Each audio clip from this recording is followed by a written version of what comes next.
Is my $4 latte stopping me from becoming a millionaire?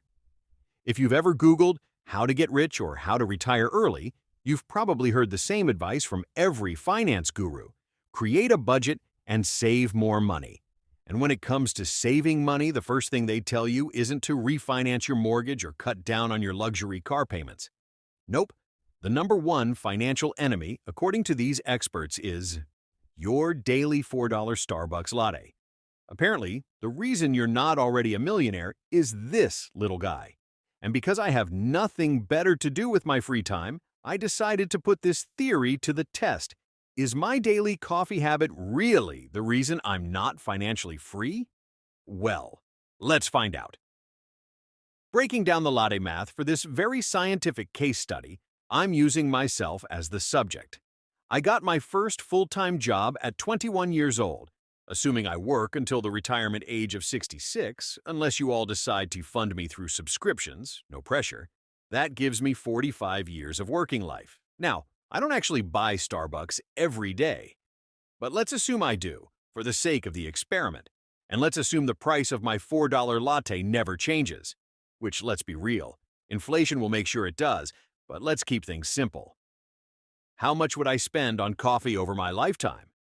$4 per day times 365 days equals $1,460 per year. $1,460 per year times 45 years equals $65,500 total. That's a lot of money, but it's still not the $1 million I was promised by the finance gurus. But here's where things get interesting. What if I invested that money instead? Instead of spending that $1,460 per year on coffee, what if I invested it? I went to Google, clicked on the first compound interest calculator I found, and ran the numbers. If I invest $1,460 per year with a 5% annual return, by retirement, I'd have $253,000. But if I somehow managed to get a 10% return, which is basically stock market level returns, my $65,500 would grow to over $1.3 million. Wait, what?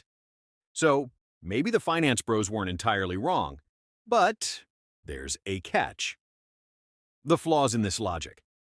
Before you start canceling your daily coffee order, let's address some major flaws in this theory. One, consistent 10% returns? Not that simple. The stock market averages 7 to 10% returns, but not every year.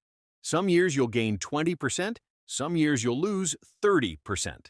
Unless your name is Warren Buffett, banking on guaranteed double-digit returns is optimistic at best. 2, inflation eats away at your millions.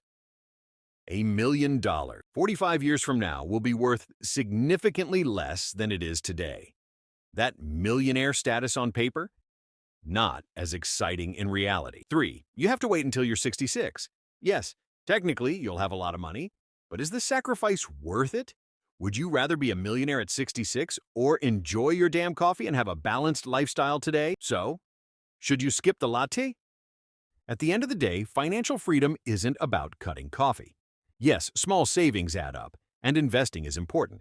But the key to wealth isn't skipping lattes. It's increasing your income, making smart investments, and managing your expenses wisely. So you can invest wisely and grow your money. Enjoy your $4 coffee without guilt, or do both. Because balance is key. The choice is yours. Final thoughts. If skipping Starbucks daily makes you feel more in control of your finances, go for it. But if you love your coffee and it brings you joy, don't let the finance bros guilt trip you into thinking it's the reason you're not a millionaire. Now, if you'll excuse me, I have a latte to enjoy. What do you think? Would you rather save and invest that money or enjoy your daily coffee guilt-free? Let me know in the comments.